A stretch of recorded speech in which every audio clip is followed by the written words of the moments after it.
one big thing in my life, which is let your work speak.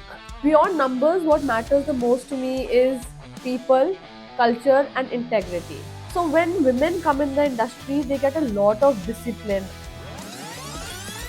How far has the journey at Kartar been so far? Tell us what are the changes you felt after you decided to join a family legacy business. I mean, it wasn't an easy decision to join family business, but it has been a deep personal journey.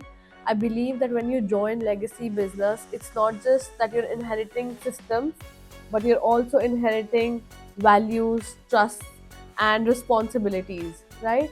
So far in the last 3 4 years of my career, I've always built up startups, worked for startups. When I started my own business, which was Brandbox, that was a startup. I've always nurtured a brand, started it from scratch, nurtured it. But joining Kartar was always like, taking something that's already evolved and many lives connected to it. I also believe and feel that it's very different when I step out in the market, or if somebody comes and speaks to me, it's like, अच्छा अब तुमने अपने पापा का business join कर लिया है, अब तुमने फैक्ट्री जाना शुरू कर दिया है, that's the easier path you have chosen.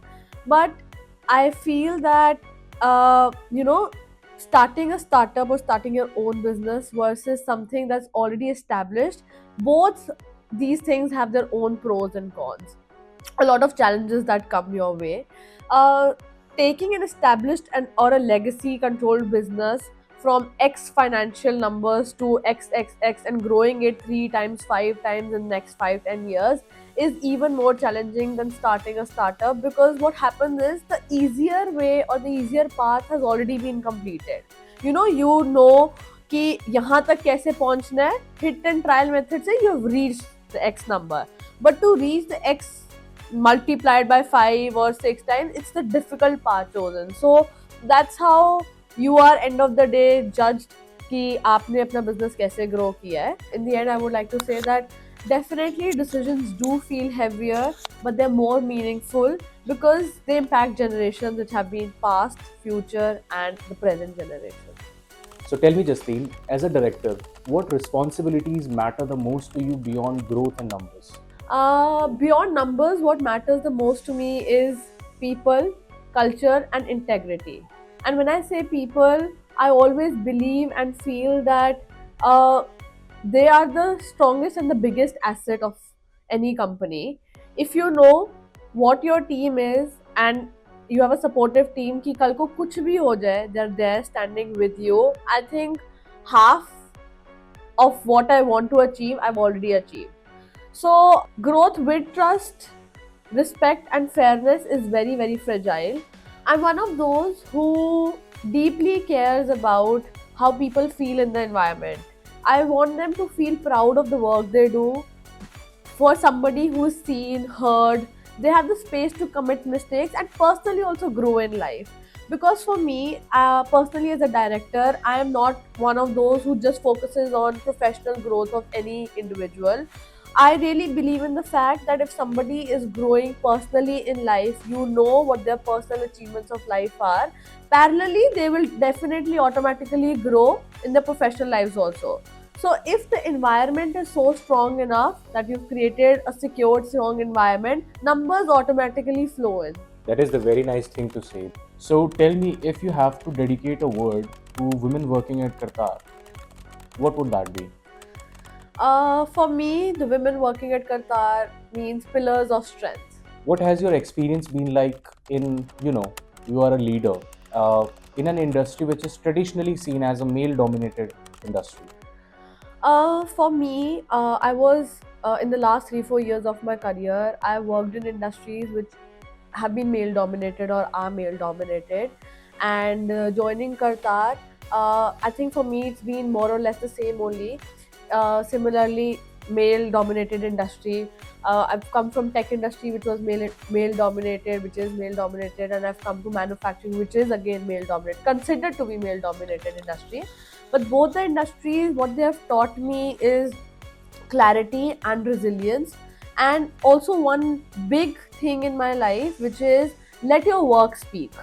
Comparing what's different with Qatar is that here we have both blue collared and white collared people working, and I'm sure you must have seen Sumanti Devi's video last.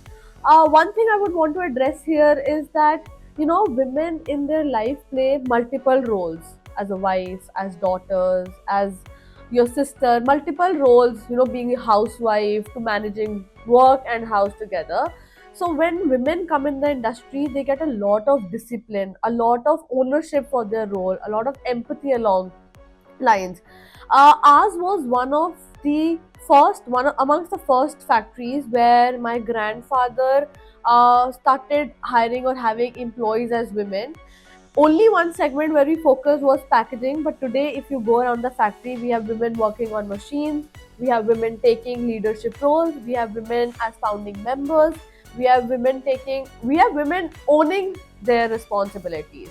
So in the end, I would say, it's just considered to be a male dominated industry. But so for me, I think it's just the state of mind that people feel this is a male dominated industry. But I have seen women working and taking ownership better than males in the industry.